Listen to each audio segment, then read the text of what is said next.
Alhamdulillah, salatu wassalamu ala rasulillah wa ala alihi wa sahbihi ajma'in. Allahumma salli ala Muhammad wa ala ali Muhammad kama sallaita ala Ibrahim wa ala ali Ibrahim wa barik ala Muhammad wa ala ali Muhammad kama barakta ala Ibrahim wa ala ali Ibrahim fil alamin innaka Hamidum Majid. Amma ba'd. Tuan-tuan, puan-puan, sahabat-sahabat yang dirahmati Allah sekalian, insya-Allah giliran minggu ni kita akan tadabbur ayat-ayat pilihan. Jadi ayat yang ustaz pilih ni kira ustaz pilih lah, bukan tuan-tuan pilih. Kan? Cuma mungkin tuan-tuan nanti ada cadangan apa, ustaz bawa ayat ni ustaz, okey, boleh mesej personal kat ustaz, insya-Allah mungkin kita akan bawa apa yang tuan-tuan cadangkan. Okey. Insya-Allah pada malam ni kita akan bincang penghujung surah Al-Baqarah, 3 ayat yang terakhir, ayat 284 hingga ayat 286 pada muka surat 49 surah Al-Baqarah, juzuk yang ketiga. Okey, mengambil keberkatan atas perbincangan kita pada malam ni, Ustaz akan baca dulu. Tuan-tuan boleh tengok kat rumah, selagi kita akan masuk terjemahan dan selepas tu kita akan tadabbur ayat yang kita baca. أعوذ بالله من الشيطان الرجيم بسم الله الرحمن الرحيم لله ما في السماوات وما في الأرض وإن تبدوا ما في أنفسكم أو تخفوه يحاسبكم به الله فيغفر لمن يشاء ويعذب من يشاء والله على كل شيء قدير. آمن الرسول بما أنزل إليه من ربه والمؤمنون كل آمن بالله وملائكته وكتبه ورسله لا نفرق بين أحد من رسله وقالوا سمعنا وأطعنا غفرانك ربنا وإليك المصير. لا يكلف الله نفسا إلا وسعها لها ما كسبت وعليها ما اكتسبت ربنا لا تؤاخذنا إن نسينا أو أخطأنا ربنا ولا تحمل علينا إصرا كما حملته على الذين من قبلنا ربنا ولا تحملنا ما لا طاقة لنا به واعف عنا واغفر لنا وارحمنا أنت مولانا فانصرنا على القوم الكافرين. Allah Subhanahu wa taala berfirman pada ayat 284, auzubillahi minasyaitonirrajim. Ayat ini bermaksud segala yang ada di langit dan yang ada di bumi adalah kepunyaan Allah. Dan jika kamu melahirkan apa yang ada di dalam hati kamu atau kamu menyembunyikannya, niscaya Allah akan menghitung dan menyatakannya kepada kamu. Kemudian ia mengampunkan bagi sesiapa yang dikehendakinya dan menyiksa sesiapa yang dikehendakinya menurut undang-undang peraturannya. Dan ingatlah, Allah Maha Kuasa atas setiap sesuatu. Ayat 285, Rasulullah telah beriman kepada apa yang diturunkan kepadanya dari Tuhannya. Dan juga orang-orang yang beriman, semuanya beriman kepada Allah, malaikat-malaikatnya dan kitab-kitabnya dan rasul-rasulnya. Mereka berkata, kami tidak membezakan antara seorang dengan yang lain rasul-rasulnya. Mereka berkata lagi, kami dengar dan kami taat, yakni kami pohonkan keampunanmu, wahai Tuhan kami. dan kepadamu jualah tempat kembali. Ayat 286, Allah tidak memberati seseorang melainkan apa yang terdaya olehnya. Ia mendapat pahala kebaikan yang diusahakannya. Dan ia juga menanggung dosa kejahatan yang diusahakannya. Mereka berdoa dengan berkata, wahai Tuhan kami, janganlah engkau mengirakan kami salah jika kami lupa atau kami tersalah. Wahai Tuhan kami, janganlah engkau bebankan kepada kami bebanan yang berat sebagaimana yang telah engkau bebankan kepada orang-orang yang terdahulu daripada kami. Wahai Tuhan kami, janganlah engkau pikulkan kepada kami apa yang kami tidak terdaya memikulnya. Dan maafkanlah kesalahan kami. Dan ampunkanlah dosa kami. Dan berilah rahmat kepada kami. Engkaulah penolong kami, oleh itu tolonglah kami untuk mencapai kemenangan terhadap kaum-kaum yang kafir. Tuan-tuan yang dirahmati Allah sekalian. Okey, secara terjemahan Ustaz rasa semua daripada kita ni yang cerdik, pandai ni semua alhamdulillah semua kita boleh faham. Cuma dari sudut tadabbur mungkin ada sedikit perbahasan tambahan yang Ustaz nak sampaikan di sini. Tuhan mulakan pada ayat 284. Kalau ayat 283 ataupun ayat sebelum tu ayat 282 berkaitan secara khusus berkaitan dengan hutang. Ayat yang paling panjang dalam Al-Quran adalah ayat hutang. Maksudnya orang yang berhutang ni ada peraturan yang ditetapkan oleh Tuhan. Begitu juga ayat 23. Yang kita baca pada malam ni ayat 284. Tuhan sebut lillahi ma fis samawati wa ma fil ardh. Kepunyaan Allah lah apa yang ada di langit dan apa yang ada di bumi. Maksudnya nak cerita manusia ni tak ada apa pun sebenarnya. Semua dalam bentuk pinjaman. Harta, kekayaan, pangkat, kan. Dan ni masing-masing nak berebut pilihan raya ni. Kan. Ada nama yang keluar dah. Nama Prof tak nampak lagi lah. Tak tahulah. Kan. Tak tahulah kawan-kawan. Hak mana kawan-kawan yang ada nama tu kena habaq Ustaz. Mungkin Ustaz tolong kempen sama insyaAllah. Kan. Okey. Tapi apa pun Tuhan nak sebut, kepunyaan Allah. Sebab itulah bila ayat yang kita baca berkaitan nafkah, selalu Tuhan sebut wa anfiqu mimma razaqnakum, nafkahkan apa yang kami rezekikan kepada kamu. Maksudnya Allah menggunakan perkataan kami supaya manusia ni bila dia nak bagi ke orang dia rasa itulah ni semua harta benda aku yang usaha. Kan, aku ngaji rajin, aku dapat gaji banyak, itulah malas sangat, tu jadi asnaf tu jadi miskin tu. Ni takabur manusia. Semua ini dalam bentuk pinjaman semata-mata. Sebab tu Allah kata, tak apa, nafkahkan apa yang kami beri kepada kamu. Hakikatnya, semua ni sehingga ke langit dan bumi dan termasuklah yang kita mendiami bumi ini lillah, milik Allah.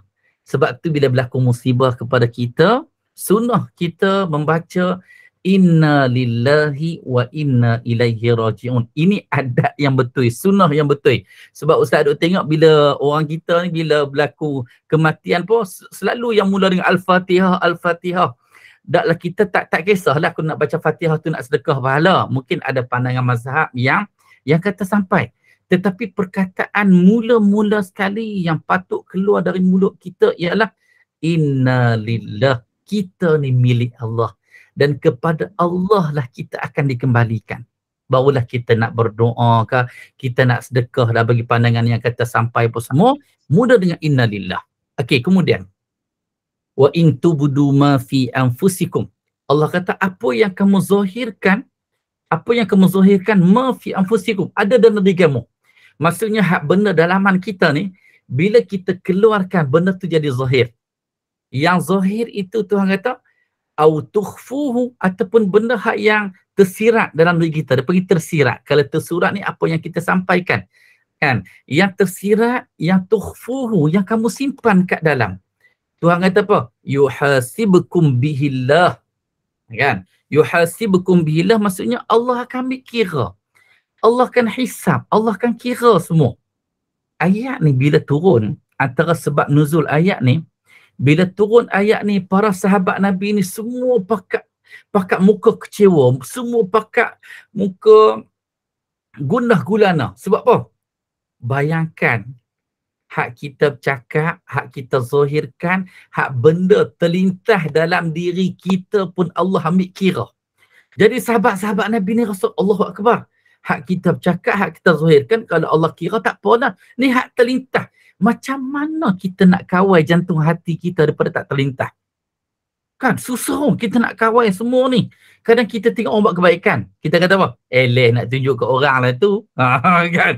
Jahat mulut kita ni. Kan? Kita sebab tu kadang ada benda yang menjadi kesalahan selain pada riak nak bagi orang tengok, sum'ah nak bagi orang puji. Satu lagi ujub, kita rasa hebat diri kita. Kita kata semayang do aku 4. Kan? Semayang do aku buat siap dengan witir. Baca Quran sejuzuk, aku 2 juzuk. Kan? Semua ni lintasan. Bukan kita pergi kata kat dia pun. Hanya lintasan sahaja. Kita masuk masjid, tiba-tiba kawan kita buat masuk dalam tabung. Kelekar masuk dalam tabung. Kita duit shilling berapa sen tu. Kan? Aku duit 50. Kan?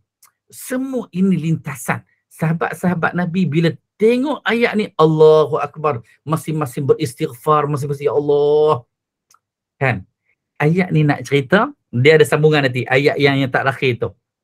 Kan? La yukallifullahu nafsan illa wus'aha. Itu ayat itu menjawab untuk ayat 284. Bila turun ayat 284 ni, bila sahabat-sahabat semua pakat gundah gulana apa semua, turun ayat 286 menjawab. Maksudnya, benda hak zahirkan itu yang dikira ataupun benda yang menjadi lintasan dan kita nak buat.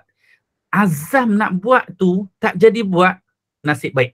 Tetapi kalau azam nak buat tetapi ada kita kata benda yang lain yang tersekat, itu juga dianggap dosa. Contoh kita ambil dan satu hadis yang diriwayatkan oleh Al-Bukhari dan Muslim. Nabi kata apa? Al-qatil wal maqtul finnar. Nabi kata pembunuh dan yang dibunuh kedua-duanya masuk neraka. Ada 2 orang sahabat ni bergaduh. Pakat berlawan-lawan semua, seorang terbunuh. Nabi kata hak bunuh tu masuk neraka, yang dibunuh juga masuk neraka. Lalu sahabat tanya, wahai Rasulullah, yang pembunuh masuk neraka tu kami faham. Macam mana yang terbunuh tu masuk neraka? Lalu Nabi kata, innahu kana harisan ala qatli sahibihi. Sebab yang terbunuh tu sebab tak ada peluang dia. Dia tali pinggang kuning lawan dengan tali pinggang hitam, kena. Kan? Kenalah. Jadi sebab dia ada usaha lawan, cuma tak kena nasib dia, dia tak dapat bunuh kawan dia, tetapi kawan dia bunuh dia. Jadi dia juga masuk neraka. Di sini ialah bagaimana keazaman dia nak bunuh kawan dia tu juga dianggap bersalah. Apa maksud di sini? Ialah setakat lintasan sahaja tidak jadi apa kesalahan. Tetapi kalau lintasan berserta dengan usaha untuk kita nak buat, itu akan jadi dosa. Okey, kemudian kita sambung lagi. Okey. Fayaghfiru liman yasha, Tuhan kata dia mengampunkan dosa sesiapa yang dia kehendaki, wa yu'adzibu man yasha, dan dia mengazab sesiapa yang dia kehendaki. Ini hakikat Tuhan. Macam inilah bahasanya. Kita ni siapa? Kita ni hanya hamba sahaja. Tuhan Maha Kuasa. Tetapi kita yakin apa yang Tuhan kata. Innallaha la yukhliful mi'ad. Sesungguhnya Allah tidak akan memungkiri janji dia. Kita yakin. Hak mana yang buat baik, kebaikan dia akan dapat pahala. Kebaikan dia dapat menghapuskan dosa-dosa. Kita yakin yang tu. Kan? Tuhan yang azab ini kita yakin. Tuhan yang azab orang yang buat kesalahan. Kita yang buat baik, insya-Allah Tuhan akan bagi pahala, dan pahala itulah Tuhan akan hapuskan dosa kita. Wallahu ala kulli syai'in qadir, dan Allah Maha Kuasa atas segala sesuatu. Okey, ayat 285. Ayat 285 dan ayat 286 ini disebut dalam hadis yang sahih berkaitan dengan Isra' dan Mi'raj. Kalau dalam Al-Quran, kebanyakan boleh dikatakan semua ayat-ayat Al-Quran, Nabi dapat secara melalui perantaraan Jibril alaihi salam. Jibril yang sampaikan. Jibril dapat daripada Allah, Jibril sampaikan kepada Nabi Muhammad sallallahu alaihi wasallam. Kecuali dua ayat ni, Jibril juga sampaikan kepada Nabi. Tetapi dua ayat ni juga Nabi dapat secara direct daripada Allah Subhanahu wa taala melalui peristiwa Isra dan Mi'raj. Ketika Nabi dimi'rajkan ke langit, antara wahyu yang Allah bagi secara direct kepada Nabi ialah dua ayat yang terakhir dalam surah Al-Baqarah. Amanar Rasul dengan la yukallifullahu nafsan illa wus'aha. Okey, cuba kita tengok makna dia. Okey, amanah Rasul, nak cerita kita yang ikut Rasul ni, apa tabiat Rasul? Apa prinsip Rasul ni yang kita ikut Rasul sangat ni? Allah cerita, amanah Rasul. Telah beriman Rasul bima unzila ilaihi min rabbih. Rasul telah beriman, maksudnya Rasul masih merujuk pada Nabi Muhammad SAW, beriman apa yang telah diturunkan kepadanya min rabbih, daripada Tuhan.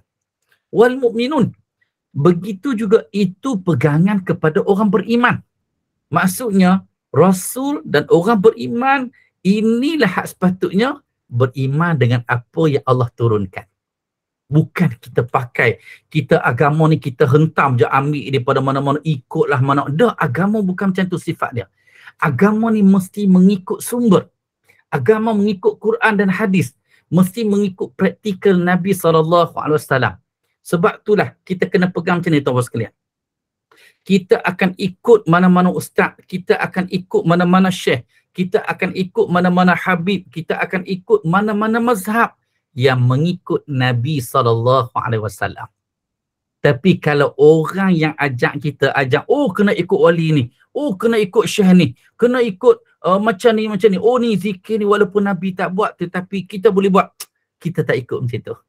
Kita ikut zaman yang fitnah ini nak selamat, mestilah ibadat kita, zikir kita, istighfar kita sama sebagaimana yang agama ajak.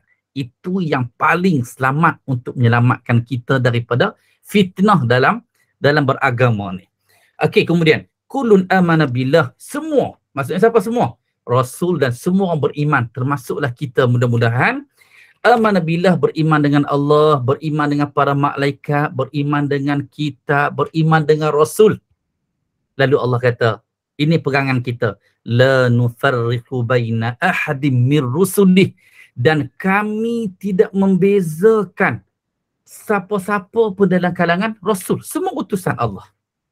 Dari Nabi Adam, Idris, Nuh, Saleh, sampailah Nabi Muhammad SAW, kita tidak membezakan. Ikutlah kita kata kita ikut Nabi Muhammad, Nabi lain semua tak terpakai, Rasul lain semua tak. Itu bukan prinsip kita.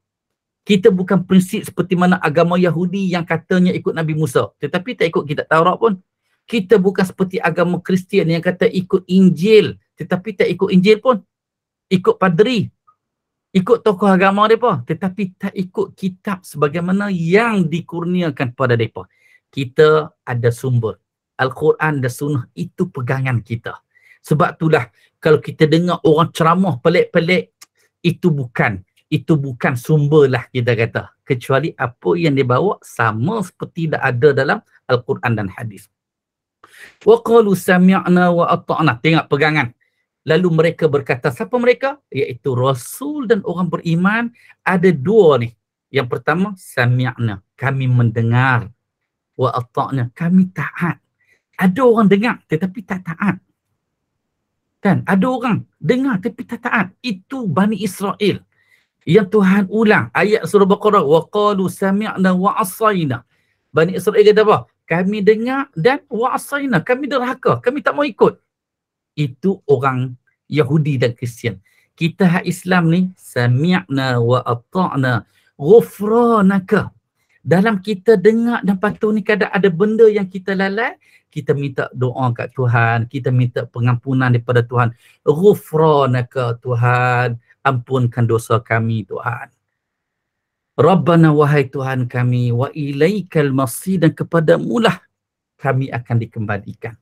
Ayat yang terakhir 286, tuan-tuan yang dirahmati Allah sekalian.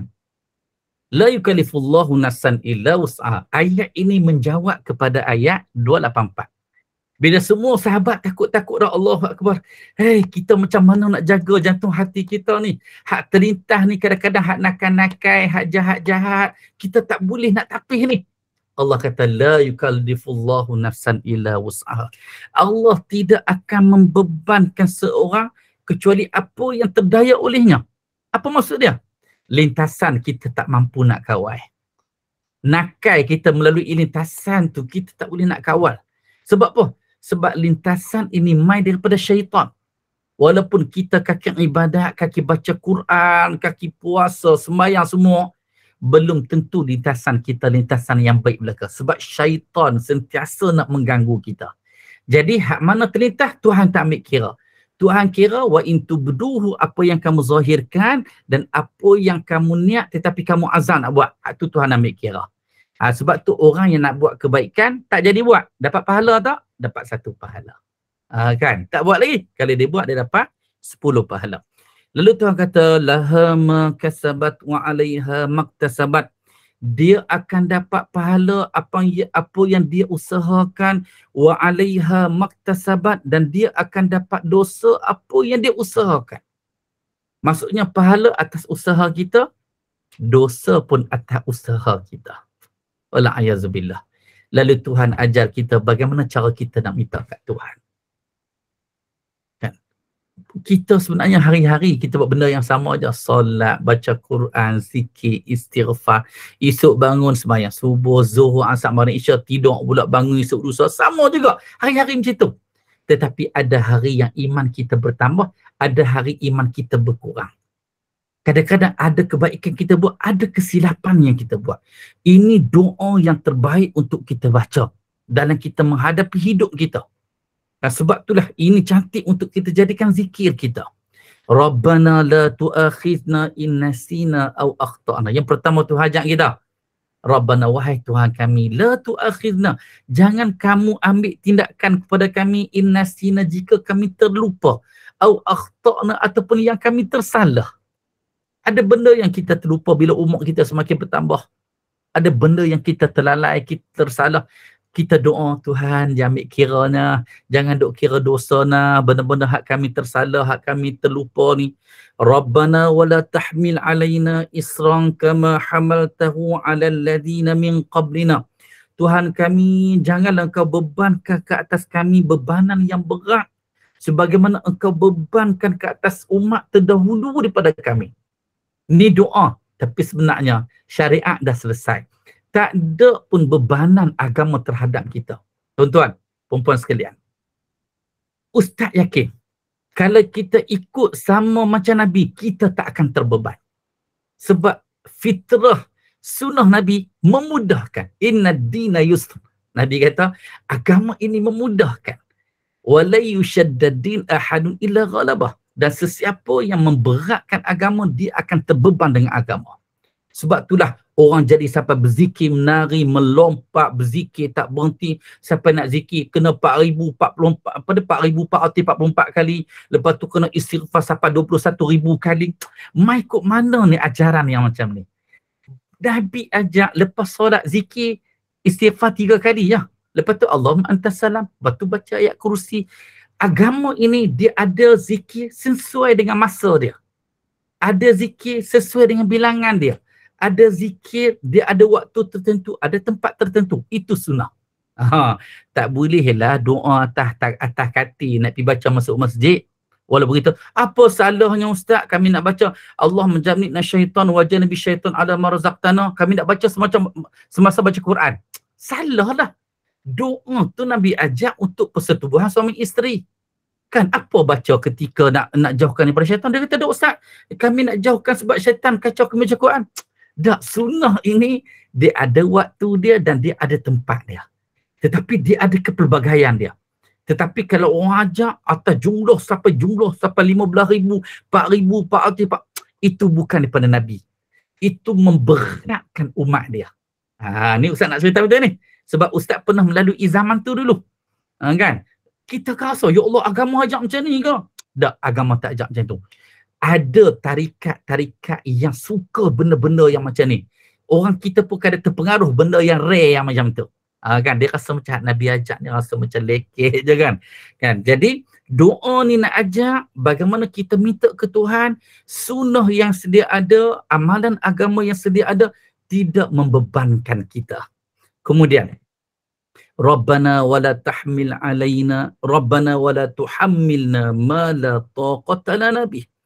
Wahai Tuhan kami, janganlah engkau pikulkan kepada kami apa yang kami tak terdaya untuk pikul. Kan? Hak kita duk rasa sekarang, ya Allah, dah lah nak solat lagi, nak puasa lagi. Lepas tu Tuhan uji kita macam-macam. Hak ni salah, hak ni mati, hak ni sakit, hak ni rumah terbakar, aksiden pula. Allahu Akbar. Kan? Kita tak mampu semua tu. Kita doa ni supaya Allah uji kita dengan kadar kemampuan kita. Rabbana wala tuhammilna ma la taqata lana bih. Maksudnya kita minta kalau Allah nak uji kita pun atas kadar kemampuan kita. Kemudian wa'fu anna, ya Allah, maafkan kesalahan kami. Waghfir lana, ampunkanlah dosa untuk kami. Warhamna, ya Allah, kasihanilah kami. 3 benda di sini. 1, minta maaf. 2, minta ampun. 3, minta kasih sayang Allah. 3 benda ni seperti mana dalam ayat ni. Anta maulana, engkaulah maulana. Engkaulah penolong kami, engkaulah segala-galanya untuk kami. Fansurna, tolonglah kami ya Allah, alal qaumil kafirin, mengatasi kaum yang kufur kepadamu ya Allah. Nak cerita penghujung ayat ni, kadang-kadang mungkin kita hidup dalam suasana yang berbilang kaum yang hidup aman sentosa, tetapi ada tempat nak beribadat, nak hidup aman sentosa, terganggu dengan orang kafir, terganggu dengan orang bukan Islam, yang kafir harbi, kafir yang menyerang, kafir yang membunuh Islam ni. Jadi ayat ini juga doa supaya Tuhan bagi ketenangan, Tuhan bantu bagi aman sentosa. Jadi negara kita alhamdulillah, dan kita doakan supaya kita nak pelihara raya ni pun undi dengan cara yang elok lah. Walaupun kita kata dulu kalau kita kata undi kapiak ni lah, ni pun semua parti semua ada orang kafir lah, tak payah dah kan. Mungkin undi atas parti ke, atas personal ke, undi lah. Yang penting kita tahu undian kita tu kita nak pilih ulil amri yang terbaik untuk memimpin kita. Tetapi tak ada kaitan dengan ayat yang kita baca di sini. Hak ni lebih kepada bagaimana kita hidup dalam Islam ni. Islam itu menguasai orang kafir. Islam itu majoriti. Islam itu ada pengaruh dia mengatasi orang kafir. Mudah-mudahan macam itulah apa yang kita minta daripada Allah Subhanahu Wa Taala. Jadi tuan-tuan, puan-puan, tepat masa Ustaz pukul 10 kan. Tak tahu, tapi Ustaz duk ceramah online ni alhamdulillah cukup masa. Tapi kalau ceramah kat masjid selalu terlajak sampai masuk Isya dah kerana tak habis lagi. Kan? Jadi online ni alhamdulillah jadi set masa cukup elok kan. Okey, alhamdulillah tuan-tuan, insya-Allah kita akan sambung pada kuliah yang akan datang. Mungkin nanti Ustaz minggu ni kalau nak kira tu ada di Putrajaya tu, ada program JAKIM kat sana. Cuma Ustaz tak pasti lagi balik tu hari apa tu. Sebab pagi-pagi Khamis balik tu sama ada Jumaat ataupun Sabtu. Tengoklah macam mana kelas minggu depan, sama ada kita boleh teruskan ataupun Ustaz akan confirm balik lah dengan Prof. Nanti Prof akan iklan semualah, insyaAllah. Prof lah yang banyak duk jadi orang tengah ni kan. Orang kata Ustaz tak manja kan, padahal Ustaz boleh abang sendiri je kan. Kali ya. Okey tuan-tuan, insyaAllah kita jumpa lagi. Okay, sama-sama kita doakan walaupun simple je 3 ayat yang kita baca pada malam ni, tapi manfaat yang besar untuk kehidupan kita insya-Allah. Wallahu alam. Kita tengok tasbih kafarah. Subhanakallah bihamdi, asyhadu an la ilaha illa anta, astaghfiruka wa atubu ilaik. Ya, ada soalan ya? Tak ada kan? Tak apa, soalan macam Ustaz kata sebelum ni lah. Boleh mesej personal kepada Ustaz. Okey, kita jumpa lagi insya-Allah. Assalamualaikum warahmatullahi wabarakatuh.